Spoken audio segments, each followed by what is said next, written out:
Alright guys, so just before we wrap up for the end of the thing, we thought we should do a debrief both of today first, we had a bit of a chat about yesterday, and then the weekend as a whole, and particularly I guess around the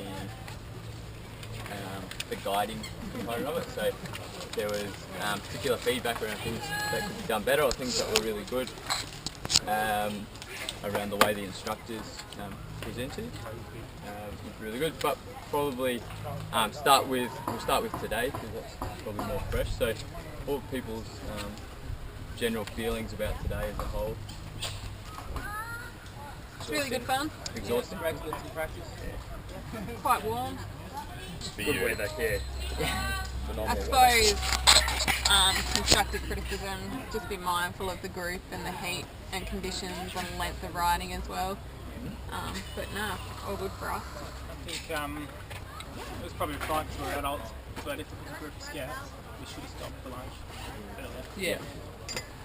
I've made that mistake before on a trip, and yeah, definitely I think we're all starting to pay.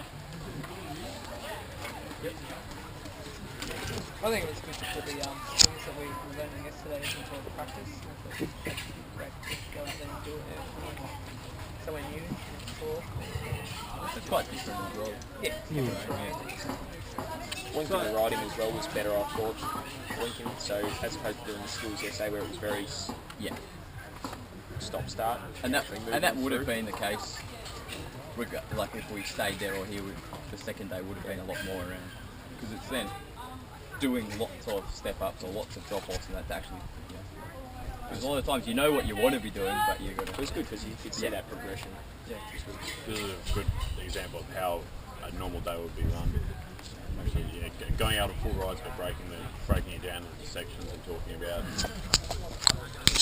Yeah, I think Dion did a good job too, knowing the track and knowing where to pull people up. So we still stopped a couple of times to do specific skills things, but the bulk of it was, quite slow riding as well. And Dion, I think was there anything else that we didn't cover off today that you would have wanted? Anything that was missed maybe throughout the whole weekend? I think we should have teamed up and done the teaching. So you've practiced your teaching skills.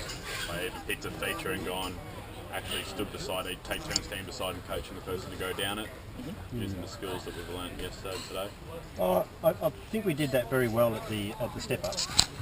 On the all joining in and then videoing people doing it as well, and helping people and encouraging them to how to lift the front wheel and throw the weight forward to get up. So. I'm glad I did it in one hit. And yesterday that was definitely the case as well. Yeah. The drop-offs and that as well. Good feedback to everyone. And encouraging people to give it a try was good. I think following people a little bit, so we sort of said try and keep your distance and stuff, but I was following some people through some of the tighter corners and things, and just giving them feedback afterwards, sort of saying you missed this bit here, you missed that bit there. And if you can do that for every rider in your team sort of thing and follow them through a part or something like that, that can help. You're going to have a big problem if you got a large group. If you're leading a group of kids, you haven't got that opportunity. But if you've got a second leader or something like that, or somebody else who's, you might be at the front, but just have somebody else who's, rather than always stays following a certain person, they sort of follow different people through. Yeah. Or the other individual coaching. Yeah, exactly. And the other way of doing that is for them to say, go up to where they know there's going to be a drop-off or a step up, and step to the side and let everyone go through and just watch, so you can make notes to them. Give to particular people when you stop further down the track as well. I think it was a really good point going into the Blair track, describing what it's going to be like. It's going to be left, right, there's trees, and the key point that was said that I hope people picked up on it was about placing the bike, maintaining your line, but place the bike to get round the obstacles. That was a really good line, good comment. I hope people picked up on that. We didn't talk much about braking and going into the loose surfaces today. So we had lots of, this is how you do a drop off and all that sort of stuff, but it wasn't yeah, if you brake halfway through a corner, there's a good chance it's going to end up badly. Probably didn't assume no one You still can, but if you brake hard, you drop a wheel and do that. We just didn't talk about that sort of area. And I was talking to Lachlan earlier about perhaps having like a braking test sort of thing. So get a gentle sort of hill like this and say draw a line on the ground so you can't touch your brakes till here. Who can stop the fastest? Without going over. Without going over your handlebars or without. That's not so much cornering, but it's just an activity you can do. Yeah, and learning your own bike. Yeah, because some bikes have got cable disc and others have got calipers and others have got hydraulic disc. There's a huge difference between those three brakes. And it would be good to probably do on the early on the first day as well. I think there's a few activities we should have done as well, like braking, like you said, doing practice braking down that steep hill. 30-70 braking doesn't make sense to me. I wasn't doing that any time throughout my riding. It was either full on the brakes, or if I was going through a corner, I'd be more braking on the back. I'd hardly touch my front. That's right. Because if your back wheel goes out, there's no issue. If your front wheel goes out, that's it. It's bad. You've always got your weight back anyway, so And that's just something that needs to be explained a bit better, because it is the method to do.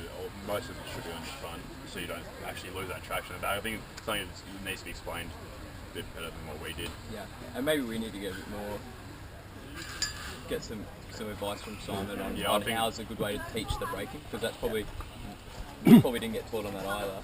I think I just forgotten how we taught it. Because I don't think we covered it in our weekend, so that was the one. You can use your front brake.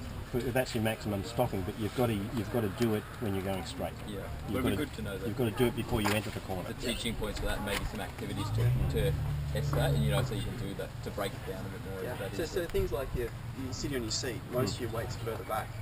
You can brake your back wheel a lot harder than 30%. Yeah. Yes, your front will stop you the majority, but the pressure should be even. But what you're talking about here, all these things, the same as even cadence, using cadence for going up there, kids will naturally be in too big a gear.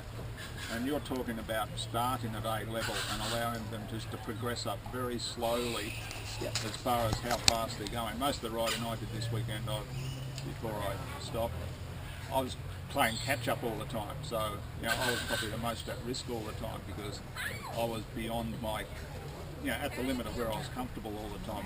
Other people obviously in front of me were cruising. Now if we do that to kids, you'll have crashes. So we've got to come up with an approach that allows us to build up speed, both up, the same as complexity, but just the speed they're travelling at, uphill and downhill, and address the things with the braking and that along the way, so that all they're doing is progressively getting faster. And even seeing a couple of those scouts ride down that hill yesterday, and really struggling to maintain control, is probably a good thing of going, that's actually something that you with the group probably take for granted, but with other groups you might need to teach just even basic braking.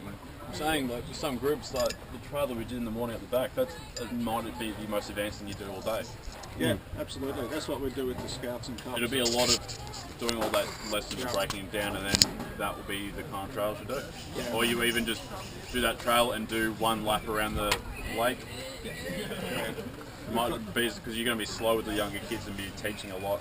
Absolutely. Yeah. And the bottom line is that if